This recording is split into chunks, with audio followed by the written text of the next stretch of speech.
Une petite rencontre.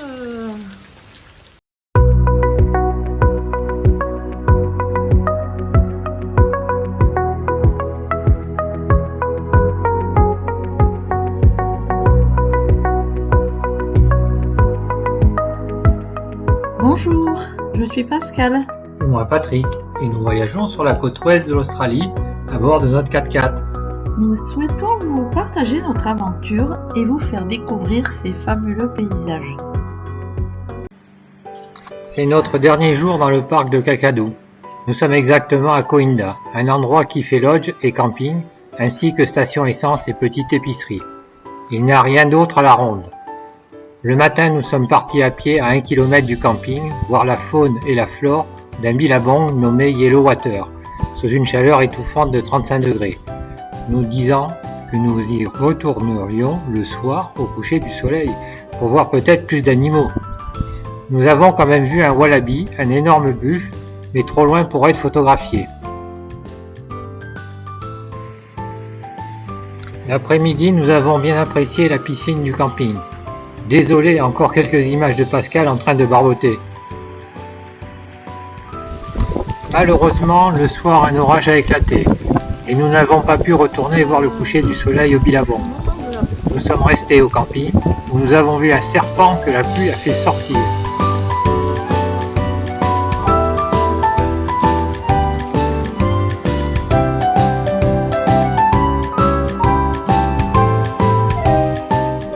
Une petite dédicace à toutes les Catherine. Nous sommes à Catherine, dans le territoire du Nord en Australie. Bisous à toutes les Catherine, salut! Une nouvelle vue de chute, nous sommes à Edith Falls. C'est le bassin intermédiaire. Aujourd'hui, pas trop chaud.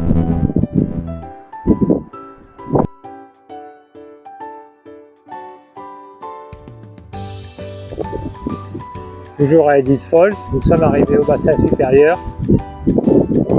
Il y a quelques personnes.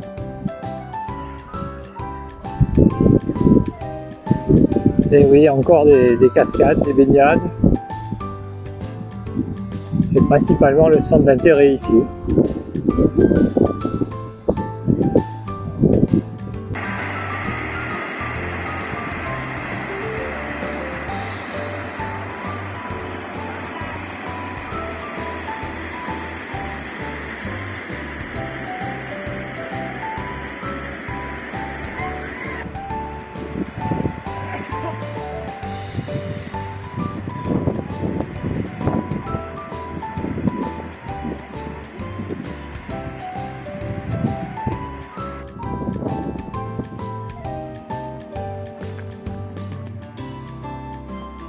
Petite pause café frappé.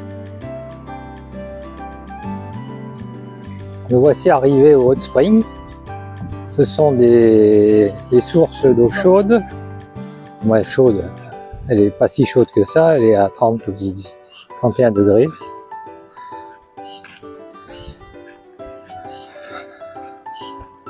Aujourd'hui ça tombe bien parce que la température est exactement la même chose que la température de l'eau. Il fait combien? 32-33 degrés aujourd'hui.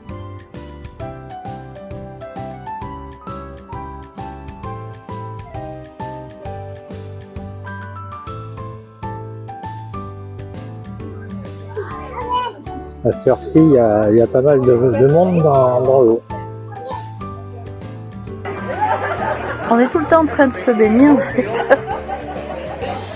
Et là on est dans les sources d'eau chaude. Ça fait du bien aux articulations.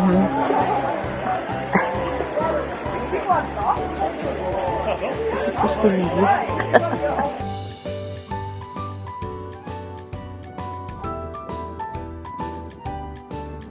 Laid on top of each other for a long while, until 25 million years ago. Now, front left hand side, it's going to line up quite nicely with us. So you know how you get your cheeks from mango, and then you put your criss and your crosses to it, and then you push the pieces up. These are a dormant type of algae that comes out through our wet season. As this sandstone here, it's very Also everybody, just a bit of a visual example on how high our river gets, which allows the saltwater crocodiles to get in. There's this rock face coming up in front of us.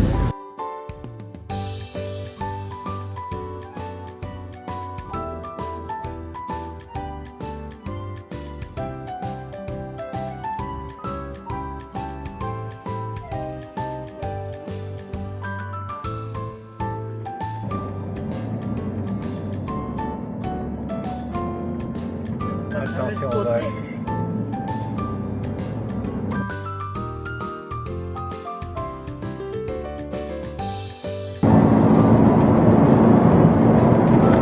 Pascal double par la droite. Joli baobab. Un petit arrêt pique-nique avant Kununurra.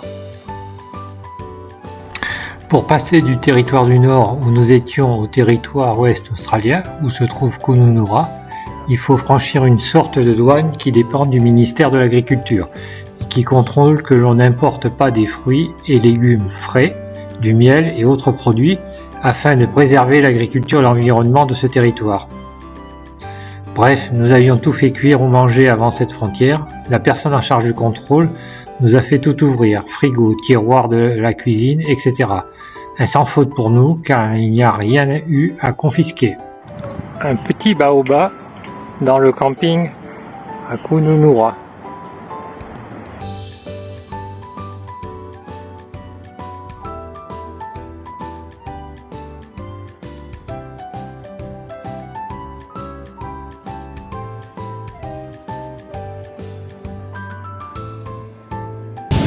Aujourd'hui, nous passons à Ivanhoe Crossing. C'est impressionnant la route. Hein. On l'a fait en aller-retour. C'est très joli.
Depuis Kununurra, nous partons pour le parc national de Purnululu, qui se trouve 300 km plus au sud. Nous empruntons la Great Northern Highway où nous ferons un stop pour la nuit dans un roadhouse nommé Dundun, une sorte de campground en bord de route qui fait station essence et relais pour les routiers. La nuit ne fut pas de tout repos entre l'appui et les road trains qui allaient et venaient. Pour accéder au parc après la highway, nous devons emprunter 60 km de pistes assez mauvaises pour arriver au Visitor Center.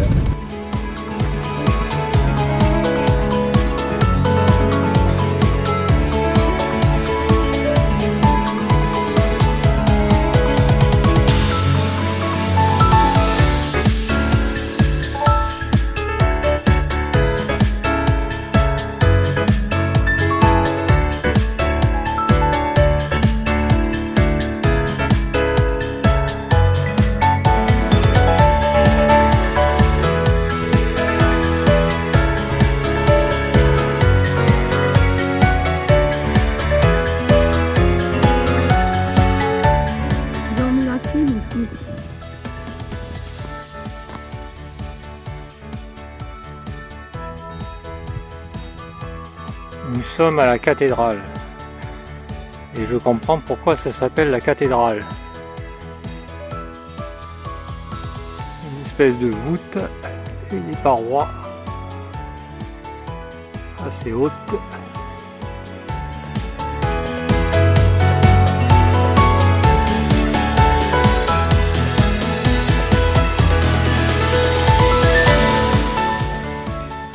Bonjour tout le monde, nous sommes le 22 septembre, le dimanche 22 septembre, et nous sommes dans le parc national de Purnululu.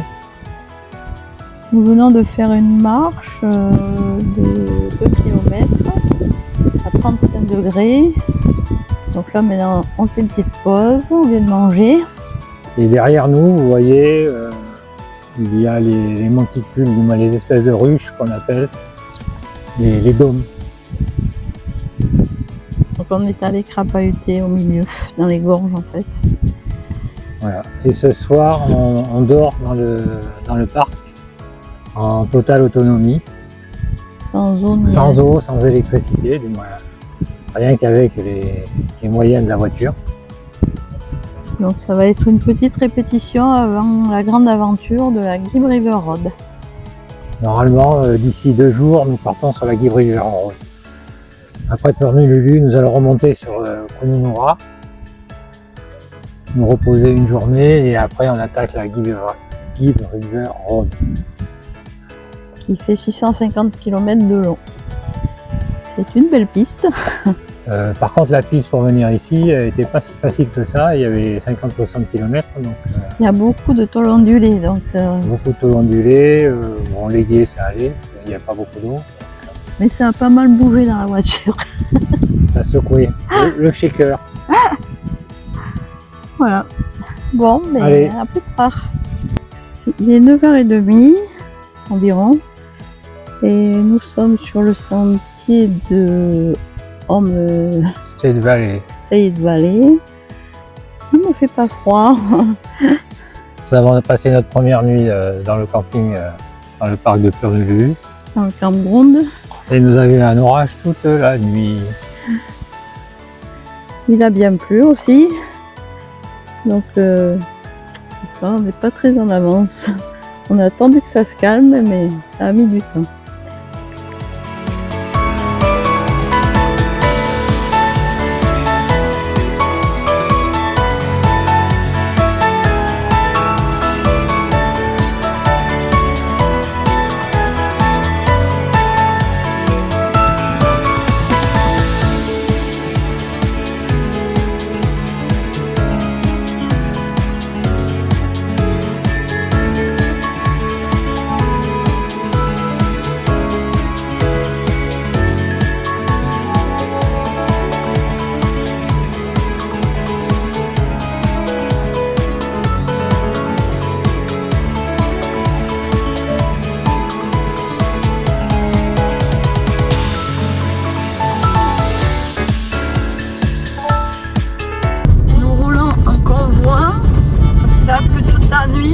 L'année d'avant aussi.